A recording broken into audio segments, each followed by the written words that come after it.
जी रऊफ साहब, सबसे पहले तो सर बताएं कि ये शेर अफजल मरवत साहब का क्या मामला है जो उनको अब आपने निकाला। पहले भी मेरे ख्याल में शो कॉज नोटिसेस तो इनको इशू किए गए थे, बट आगे कभी कोई कार्रवाई नहीं बढ़ी। What happened this time?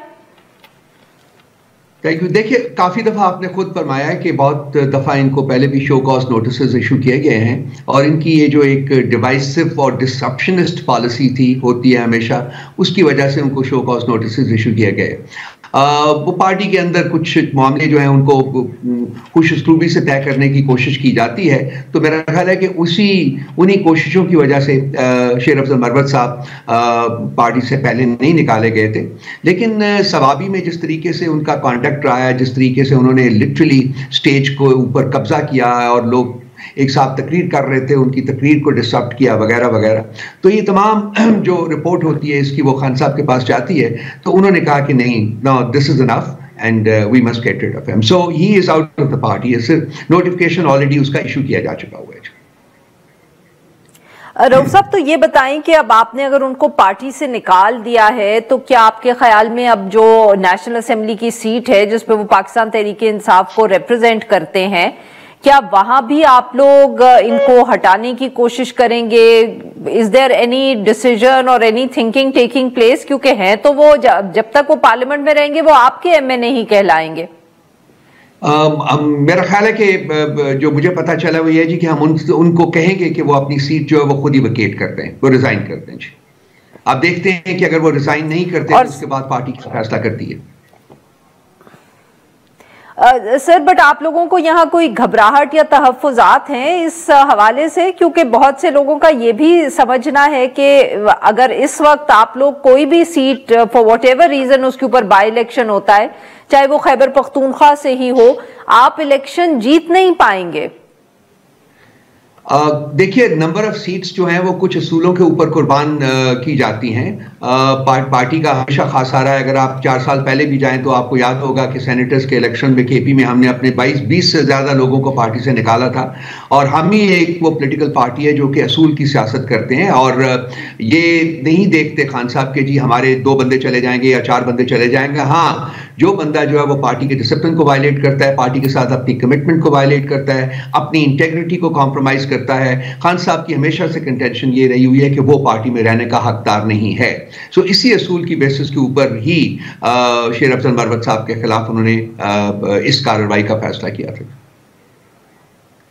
तो सर ये बताइएगा कि यहाँ ये भी सवाल उठता है कि शेर अफजल मरवत साहब माजी में जो भी रहा हो उनके खिलाफ इतनी तेजी से कार्रवाई हुई, बट और भी बहुत से आपके डिसिप्लिनरी इश्यूज जो हैं वो फंसे हुए हैं, उनके ऊपर कोई मूवमेंट नहीं हुई।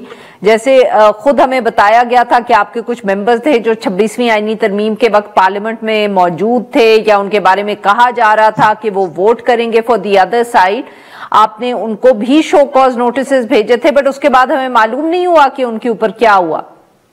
उसके लिए एक इंक्वायरी कमेटी बनी हुई है आरफा बीबी, और वो काम कर रही है। वो मेरा ख्याल है कि आइंदा चंद दिनों में उसकी रिपोर्ट आ जाएगी, और इंक्वायरी कमेटी की रिपोर्ट की बेसिस के ऊपर मेरा ख्याल है कि चंद दिन में आपको पता चल जाएगा कि उनके खिलाफ क्या कार्रवाई की गई है। इस इंक्वायरी कमेटी ने ये देखना है कि किस किस बंदे ने एक्चुअली वोट दिया था उस दिन, और वो उसी की बेसिस के ऊपर जो मुस्तकबिल की कार्रवाई जो है वो डिपेंड करेगी। तो सर ये चंद दिन कोई आप डेडलाइन देंगे? बिकॉज ऑब्वियसली काफी वक्त गुजर गया, तो we like to keep an eye on it कि कब तक ये हमें मालूम हो जाएगा। हफ्ता, 10 दिन, 2 हफ्ते, विद इन फरवरी, मार्च में कुछ आप इसको नैरो डाउन करेंगे? जी, मेरा ख्याल है कि आज ही मुझे बताया गया है कि जी उसकी इंक्वायरी कमेटी की मीटिंग कॉल की गई है। वो मेरे पास डेट नहीं है कि किस दिन है, लेकिन मेरा ख्याल है कि बहुत जल्दी उसकी मीटिंग हो जाएगी, और उसकी रिपोर्ट जो ही हमें मौसूल होती है पार्टी में तो वो उसके ऊपर कार्रवाई भी हो जाएगी। आप सही कह रही हैं कि ये डिले हो गया मामला, लेकिन उसकी वजूहत थी कि और बहुत सी चीज़ें थी जो कि पार्टी में हो रही थी, बहुत सारी एक्टिविटीज़ हो रही थी। तो ये जो इंक्वायरी कमेटी बनी हुई है इसके जो मेंबरान हैं वो भी उन मामलात में बिजी थे, लेकिन मेरा ख्याल है कि अब इसको प्रायोरिटी बेसिस के ऊपर देखा जाएगा जी। अच्छा सर, ये बताइएगा कि ये जो इमरान खान साहब खत लिख देते हैं हम कह सकते हैं थोड़ी देर के बाद आर्मी चीफ को, इनका मकसद क्या है सर? संदेशे आते हैं, ठीक है ना। तो ये देखिए, जो खतूत हैं, जो 2 खतूत आपके पास हैं, आई एम श्योर आपकी नजर से गुजरे होंगे, उसमें आप उनके मुंदरजात जरा पढ़िए तो देखिए है अब क्या। तो सर तीसरे का भी जिक्र हो रहा है ना, अब तो तीसरे का भी जिक्र हो रहा है।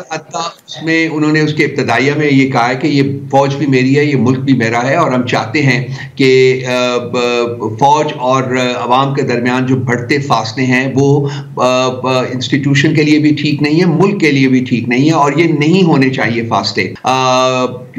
और फौज और अवाम को इकट्ठे होना चाहिए, एक दूसरे के साथ जुड़े होना चाहिए। और उसके बाद उन्होंने 6 वजूहात बताई हैं कि जी ये 6 वजूहात हैं जिनकी वजह से ये फासले क्रिएट हुए हैं।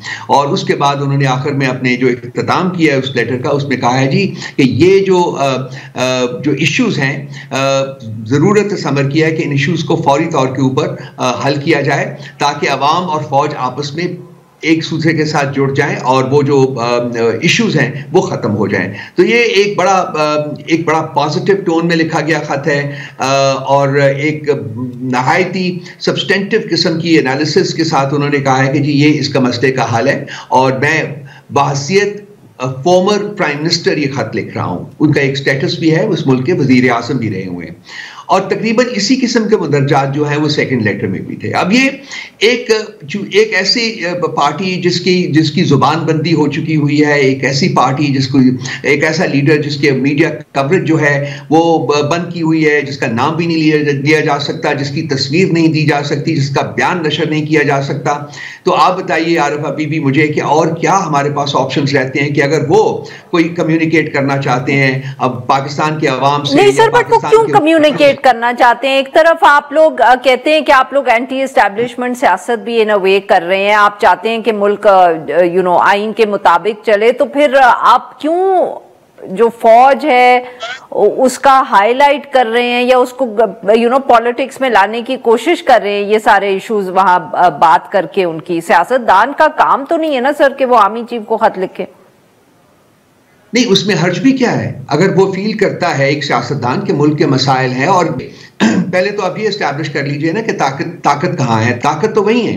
तो अगर वो ओपन लेटर लिख रहा है, this is an open letter जो कि पब्लिश हुआ है सोशल मीडिया के ऊपर, अवाम तक भी पहुंचा है, उसके मंदरजात अवाम ने भी देखी है, सारा कुछ किया है, तो उसमें हर्ज क्या है कि अगर किया जाए? क्योंकि अगर आपने एक्चुअली मुल्क के मसाइल हल करना है तो एस्टैब्लिशमेंट की इन्वॉल्वमेंट उसमें जरूरी है।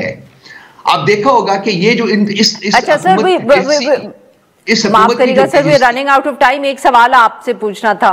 जी सर ये बताइएगा कि वो शकील साहब और तैमूर झगड़ा साहब की मुलाकात नहीं होती? सुना है आज तीसरी दफे वो गए हैं अडियाला जेल मिलने के लिए इमरान खान साहब से, बाकियों की तो कुछ मुलाकात हो रही है, आज चीफ मिनिस्टर साहब की भी मुलाकात हुई, इनकी क्यों नहीं हो रही? क्या party, do you have any information या कुछ आप इस पे रोशनी डाल सकते हैं? मेरी 25वां हफ्ता जा रहा है जी कि मेरी मुलाकात नहीं हो रही। हमारा जो थर्सडे को पॉलिटिकल जो लीडरशिप है उसकी मुलाकात होती है, लेकिन वो जब चाहते हैं ये मुलाकात कराते हैं, जब नहीं चाहते नहीं मुलाकात होती। 3 हफ्तों से ये लोग जा रहे हैं, वो खड़े होते हैं, 3-4 घंटे इंतजार करते हैं और उन्हें कहा जाता है कि आपकी मुलाकात नहीं हो जाती, वो वापस आ जाते हैं। और ये है कोर्ट की इंस्ट्रक्शंस के बावजूद। मैं आपको जैसा कि मैंने अर्ज किया, मेरी 25 हफ्ते हो गए मुलाकात नहीं हो रही, और हर हफ्ते जो है मेरा नाम जाता है। अब इसमें अब क्या हम इससे ज्यादा और क्या बात करें कि आइन और कानून जो है वो उसकी धज्जियां बिखेरी जा रही है, अदालत के फैसला जो है उसको नहीं माना जा रहा, उसकी कोई वक़्त ही नहीं है।